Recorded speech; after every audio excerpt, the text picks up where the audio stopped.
Hey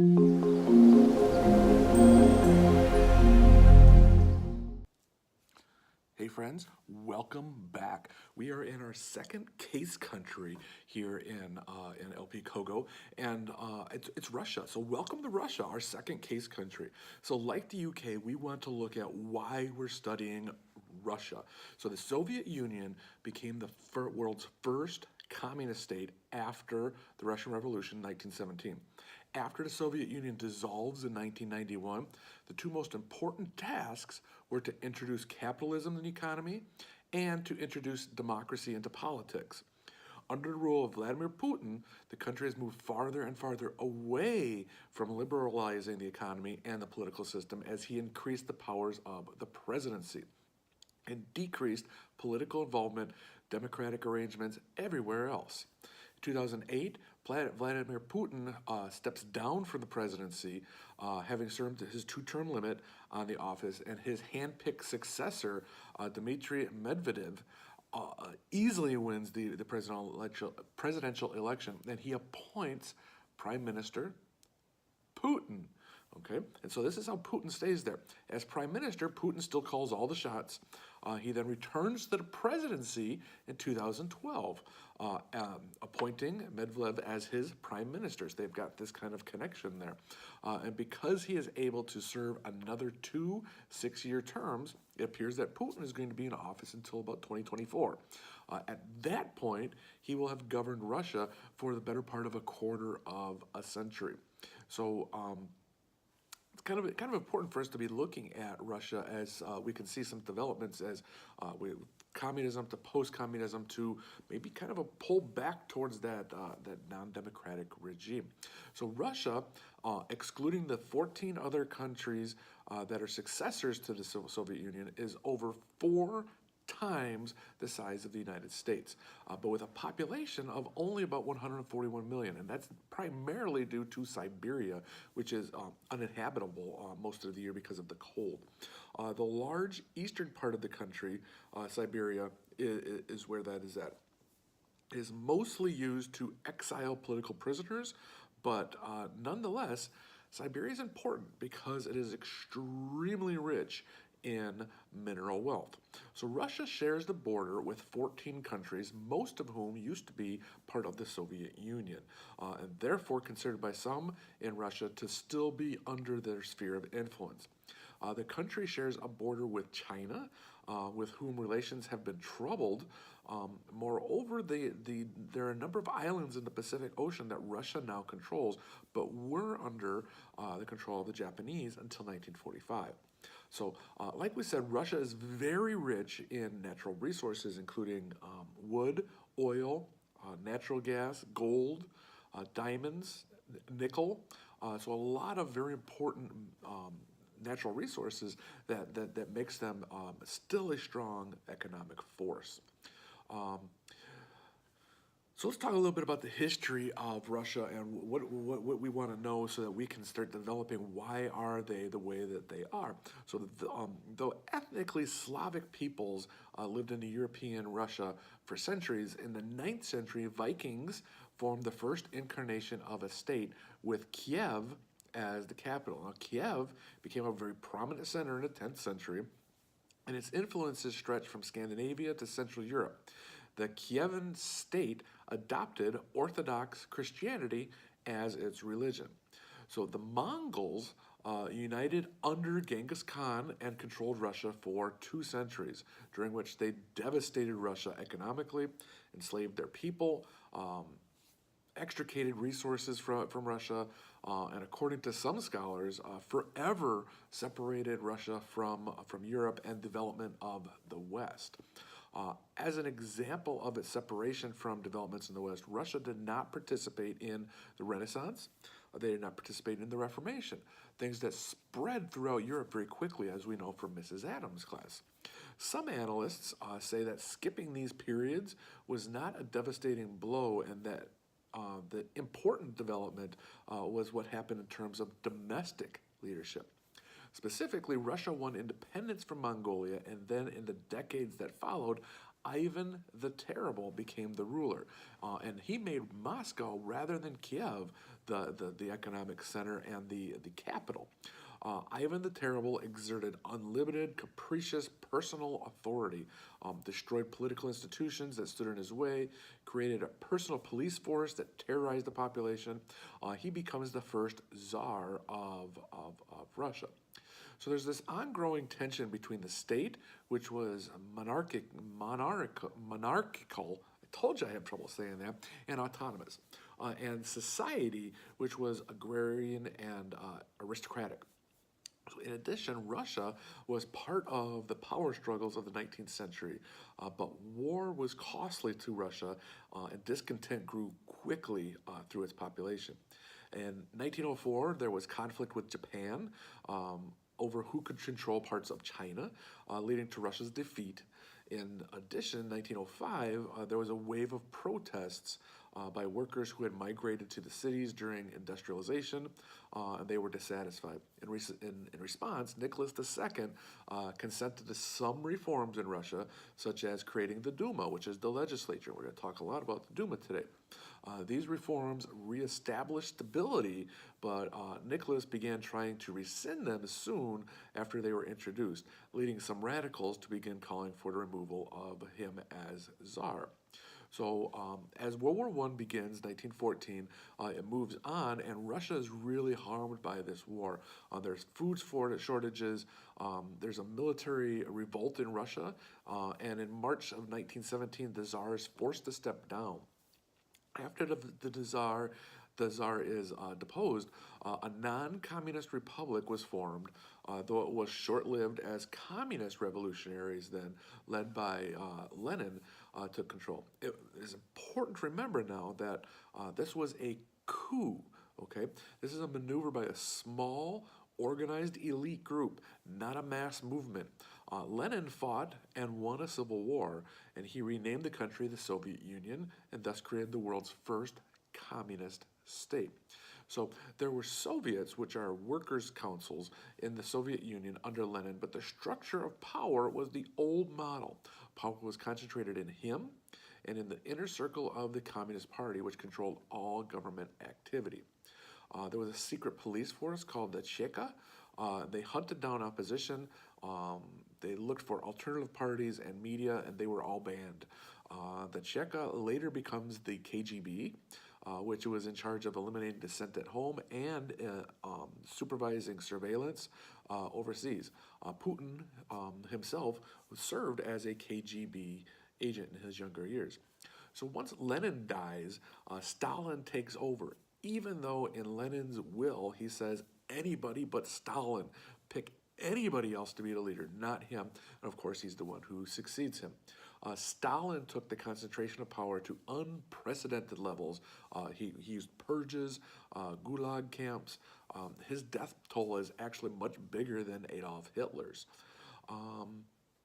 So as we move forward into post-Stalinist then Soviet Union, power was vested in the Politburo, which is the Communist Party's ruling cabinet. Okay, Politburo. Got to make sure we're knowing these vocab terms as we're moving forward. So pay attention to those. And the Politburo is headed by the General Secretary. Although citizens were no longer terrorized, security forces continued to suppress the public. The nomenclature decided all basic aspects of Soviet life.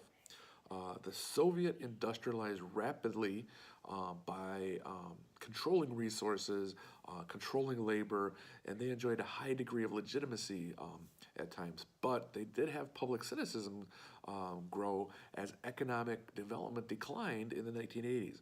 So while all of this is going on and they seem very powerful, it still comes down to money, folks. If the people don't have money, if the people are out of work, they are going to grow discontent with their governments.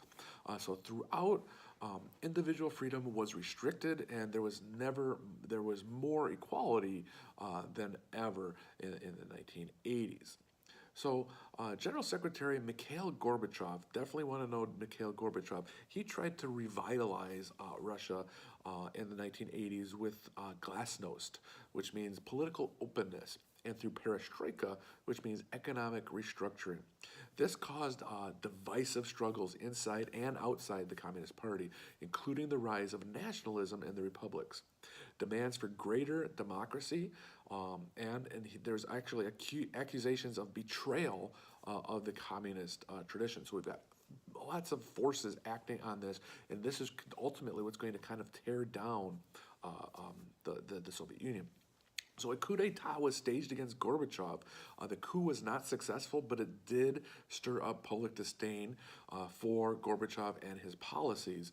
And so in December of 1991, Soviet Republic leaders dissolved the Soviet Union, and they put Boris Yeltsin in as Russia's new president now, not general secretary. So the original constitution following the USSR's collapse retained a lot of the main elements from the old regime, which led to a lot of conflict between Yeltsin and the parliament. A new constitution is ratified in '93, which removed the former legislative order and replaced a system that emphasized presidential power. Analysts seem to agree that it no longer makes sense to consider Russia a democracy. It is freer than the Soviet Union used to be, but it cannot be even considered an illiberal democracy. An illiberal democracy, remember, is a system which democratic institutions whose future is uncertain.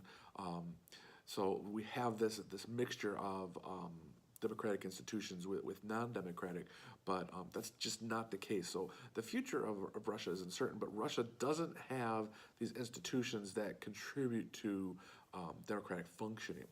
When the Soviet Union was dissolved in 1991, the state was dismantled, but the leaders and many other elements stayed in place. When Yeltsin becomes president, he battled with the previously existing parliament. When Yeltsin tried to institute reforms, the parliament blocked his policies, and they ultimately tried to impeach him. But Yeltsin dissolves the parliament in 1993. His opponents barricaded themselves in their offices, but the army sided with Yeltsin. And so he has that military backing, he has that violent backing, he has that power backing him. And so he, of course, ultimately wins the conflict. He gets to write the new constitution in 1993, which officially marked the end of the old regime. Hence, the book's comment that Russia's constitution was born of conflict is extremely accurate. So here are the essential political features, and we're going to talk some about these as we move forward, but we'll just list what we've got going on here. So the legislative executive system is semi-presidential. The legislature is the Federal Assembly and is made up of a lower house called the Duma and an upper house called the Federation Council. Russia uses a federal division of power, unlike the UK, who uses what? Unitary system. Make sure we're comparing those, right? So that's what we're starting to look for. Remember everything we know about the UK? Compare that to Russia as we're moving forward here. The main geographic subunits are republics, provinces, territories, autonomous districts, and federal cities. The electoral system for the Duma is proportional representation, while the members of the Federal Council are appointed by local executives and the legislature. So very similar to the UK now, right? The UK's parliament, the House of Commons, selected by the people, just like the Duma, selected by the people, the House of Lords, selected by the elites, the Federation Council selected by local executives and legislators, so indirect democracy there, okay? So we've got some of that same similar stuff happening here, and so we want to make those connections now. The chief judicial body in Russia is the Constitutional Court. So let's take a look at the three branches of government in Russia. We first want to look at the Kremlin. The Kremlin has existed as a fortress in Moscow since the 11th century, where it served as the seat of executive authority of czars and of general secretaries. 1993 Constitution gives most powers to the president, who is allowed to make political and economic changes over the opposition of the parliament. But who wrote the 1993 Constitution? a president. So it makes sense that the president is going to have a lot of power. On paper, the system is semi-presidential, and the prime minister is the head of government. Power is supposed to be divided between the president and the prime minister. But in reality, the president controls the state, which means Vladimir Putin is who controls the state currently. The president and not the parliament chooses the prime minister. So this is important to think, because this is different than the UK again. The president chooses the prime minister, not the parliament. And he can dismiss the prime minister and other ministers at his will. Does not have to go through the parliament to do so. The president can also propose and veto bills and issue decrees which have the force of law without going through the legislature. The president controls the foreign, the defense, and the interior ministries, and the Federal Security Service, which is the successor of the KGB. The president can theoretically be impeached, but it is extremely difficult. The parliament tried to impeach Yeltsin in 1999, I think it was, but they were ineffective. They could not do so. So theoretically, the prime minister supervises these departments that the president doesn't control. The prime minister and the other ministers need to be members of parties in the parliament. They do not need to be members of parties in parliament, and they are not elected from or by the parliament, and not by the population either. So thus the cabinet is not required to reflect power relations in the parliament as they are in the UK. So start making these connections, right? Yeltsin appointed Putin as prime minister in 1999 and then made him acting president after he resigned in late 1999. Putin was elected in 2000 and re-elected in 2004. He's the president can only serve 2 years of 4-year terms each at this time. 2008, Putin handpicks Medvedev to be president, and other candidates were more or less barred from running. Putin also announces that he would be prime minister again, and that prime minister position was now more powerful. He was going to maintain control over the government. Putin then becomes president again in 2012 when the presidential terms were lengthened from 4 years to 6 years, and he will likely serve until 2024. The second branch of government is the legislature. The legislature is bicameral with little actual power. The Duma is the more powerful house and can call a vote of no confidence to oppose the prime minister and the government, but the president can choose to ignore that vote if he chooses to. Moreover, if the Duma opposes the prime minister and thereby the president, the Duma can be dissolved. The Duma can propose legislation, which is a potential source of power, but currently it is dominated by the party whose platform supports Putin. So it no longer does any legislative significance work. The Federation Council has less power. Each of the 85 federal administrative units has 2 representatives, one chosen by the governor and one chosen by the regional legislature. The council does have the approval and consent powers, but withholding approval doesn't lead to anything. In the Putin administration, most legislation originates with the president or with the prime minister. Rule of law means that you have a system in which laws are applied uniformly to everyone. We talked about that a few chapters ago. And the laws and their applications are predictable. We know what should happen. Thus, nobody's exempt from the law. However, Russia does not have a tradition of enforcing the rule of law. The czars were above the law and disregarded it whenever they pleased. The Soviet Union featured party elites who did not have the law applied to them, and there was no constitutional court either. So we have this tradition of people are above the law. If we think back to Animal Farm, some people are more equal than others, right? When the Soviet Union collapses in 91, there's an outbreak of corruption at unprecedented levels. For example, the group Transparency International, they rate countries on a 10-point scale for corruption. One being the most corrupt, and Russia receives a 2.2 rating in 2004. Out of 175 countries, they ranked 136 in 2014. India is at 85, China's at 100, okay? So Russia is extremely corrupt even still today. There is a constitutional court, however, which was created during the time when Gorbachev was general secretary. It has 19 members who serve lifetime terms. They are nominated by the president and confirmed by the Federation Council. And it has the powers of abstract and concrete judicial review. We talked about those terms a little bit previously. Even so, the country is in a state of what Medvedev has called legal nihilism, meaning that legal codes are not respected or put into practice. In 2008, Putin decided to move the Constitutional Court from Moscow to a location further away, St. Petersburg, just to show that they are less powerful and they are not as close to the seat of power, Moscow.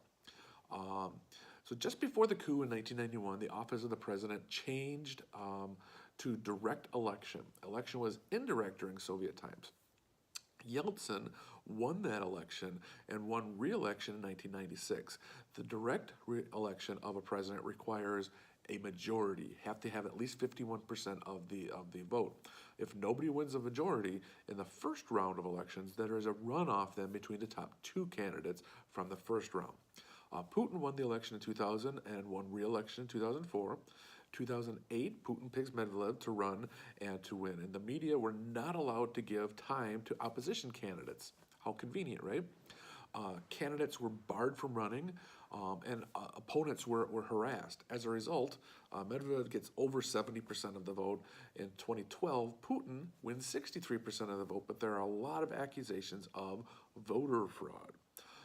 The Duma starts out in the 1990s with single-member districts, plurality elections.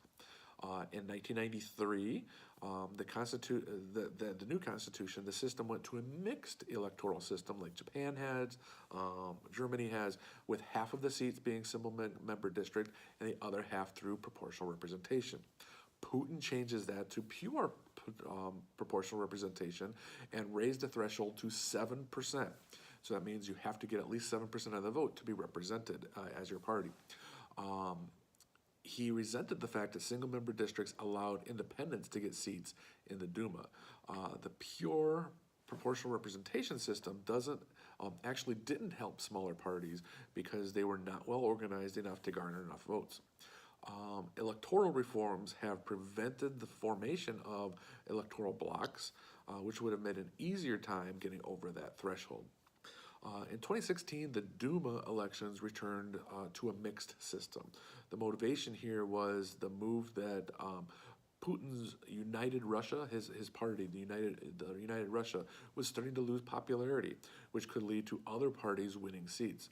Therefore, Putin and his entourage wanted to run individual candidates in several districts to maintain a roster of their own supporters in the legislature.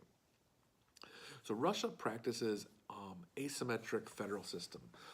Remember, asymmetric federalism means that the devolution and power are distributed unequally across the constituent regions of the country. So there are 21 republics, there are 46 provinces, 9 territories, 4 autonomous districts, and 2 federal cities. That makes up the local, the subunits of Russia. Each of the many different bodies have different rights both within and across the categories. The republics were created for Russia, but they were created for non-Russian ethnic groups. Republics have constitutions and the options of an additional state language. Each territory has a governor and a local Duma, regardless of size or power. This governor then appoints one representative to the federal council, and another is represented by the state, by the local Duma. So if we start looking at this, we have some cleavages here in Russia, and they take care of it very specifically by allowing other languages. Remember, Russia was part of the Soviet Union, which forced all these countries together. Now, some of those countries are still a part of Russia, some of them are not, and so there's some splits, there's some ethnic. There's multiple ethnicities, and so we want to make sure that those cleavages are behaving under Russian rule. Putin began cutting back the power of local governments in 2004. All local governors became directly appointed by the president now. They are subject to the confirmation by local legislatures, however. And then in 2012, Medvedev restores direct elections. So we have these changing of how we select the Duma, how we select our local governors, how we select our local governments. These things just keep evolving since 1993, when the Soviet Union had collapsed. So they're trying to find what's going to work and what's going to benefit the leaders. The number of parties varies from election to election in Russia, much like it does in the United States. And the parties themselves change as well. Parties of power are a uniquely Russian phenomenon. They are thrown together to support the candidacy of one person. They have no platform or ideology to speak of. How, like in the United States, the Republicans believe this, the Democrats believe this. That's not how it is in Russia. They are there to support candidates and candidates only. They typically dissolve if their central person fails to win office. Putin's party, like I said, is the United Russia Party. They came into existence to support him in 2001 from the merger of a couple other parties. Analysts have predicted that the United Russia is the final party of power, since it now is in control of all segments of the government and has developed a cult of personality around Vladimir Putin. Another political party is the Communist Party of the Russian Federation, the CPRF. They are the successor of Soviet-era organization, allowed to reorganize in '93. The CPRF is the second largest party in the Duma with less than 15%. The CPRF remains close to communist ideologies. They reject Western capitalism and globalization. And they criticize the government, but they do not attack Vladimir Putin. That is important to know. As a result, a third party then is A Just Russia, which is a social democratic party founded in 2006. A Just Russia emphasizes social justice and reducing inequality. They are currently the smallest party in the Duma with about 6%. The third largest party in the Duma is the Liberal Democratic Party of Russia. They are formed in the 1990s. They currently hold 39 seats in the Duma, and their campaigns focus on xenophobia and anti-Semitism. And they have constantly supported the government of Putin. In 2016, the Yabloko party received only 2% of the vote, so they had no seats in the Duma, but they hold a few regional legislative seats. The Yabloko party is pro-Western, pro-market economy, and they formed in the 1990s. Let's talk a little bit about civil society as well. There's no civil society to speak of under Soviet rule, but after 1991, there was an explosion of nonprofits and NGOs. Recently, the state has been pressuring civil societies in ways reminiscent of the old Soviet Union.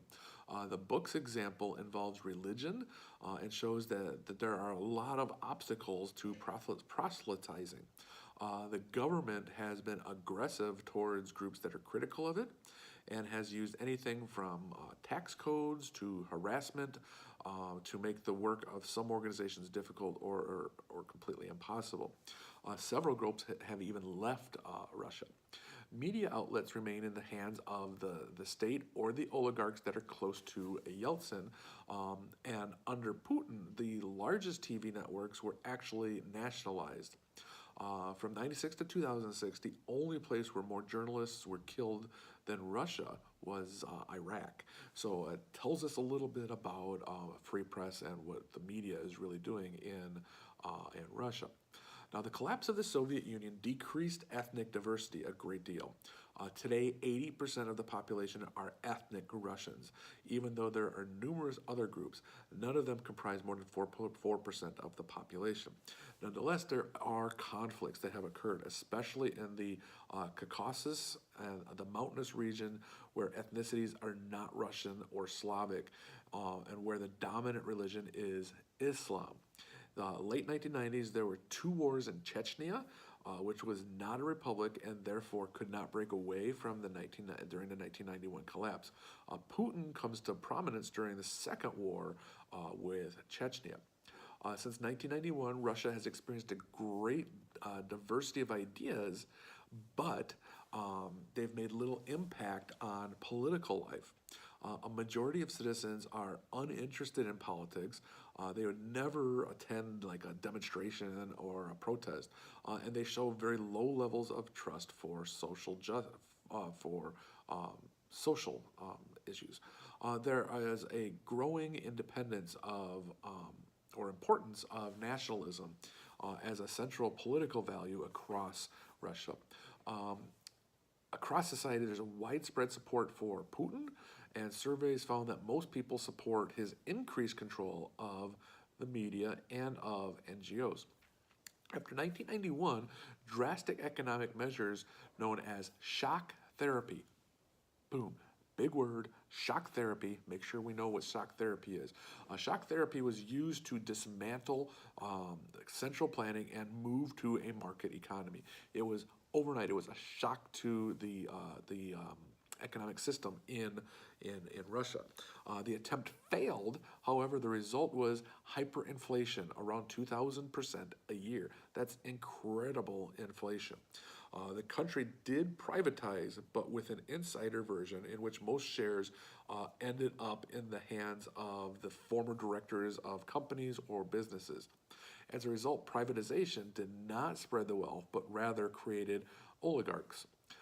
Putin stripped the oligarchs of power and wealth and renationalized the businesses, which made him very popular with the population. When it comes to foreign relations for Russia, it's very tricky because of the sudden fall from a position of this world superpower. And so the first foreign relation problem for Russia was the failure of reconciliation with the West.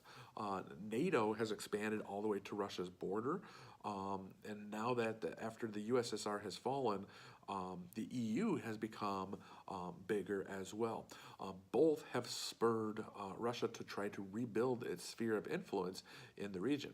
Another foreign relation issue for Russia is the war with the Ukraine. Ukraine is split between Ukrainian and Russian speakers, and those who identify more with Western Europe and those who identify with Russia. So after the Ukrainian president rejects plans to a free trade agreement with the EU, of course pressured by Putin to do so, violent protests start to break out in the Ukraine, and Russia intervenes with their military and annexed Crimea in the process. The current issues in Russia are not overly new. Russia has constantly struggled with other foreign states because they constantly have tried to exert influence over other regions. They did so with the UK and India from the 1800s all the way up through World War II. They did so with the United States during the Cold War and in the war in Afghanistan. And now they're trying to do so with China, who is the other major economic actor in the region. Putin has recently called for a Eurasian Union and has created the Eurasian Economic Union to remove all barriers to trade, to capital, to labor movements.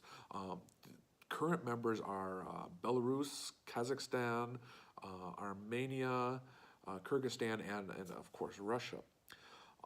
In addition, Russia has a shrinking population, and that is an absolute problem for the country. The life expectancy is about 70 years old, which is shockingly low for a country of Russia's development. There is an unusually high mortality rate in Russia, especially among men. High rates of alcoholism bring circulatory diseases and higher levels of suicides and homicides. In addition, Russia has an extremely low fertility rate. There are very high rates of abortion, and when we couple that to the high female workforce, that means we're going to have less births in the country. So this is a major issue that Russia is facing today. So there we have it, folks. It's Russia. We'll be doing a lot more in class. We'll be working on the reading questions, of course, so that you'll have a stronger grasp of the country, the case study. But there you go. Case country number 2 is under our belt. So now just China, Iran, Mexico, Nigeria, take the test, pass the test, and you guys have a 3, 4, or 5 in comparative government. So let's do it. It's us versus the test, guys. You've got this. We'll see you soon.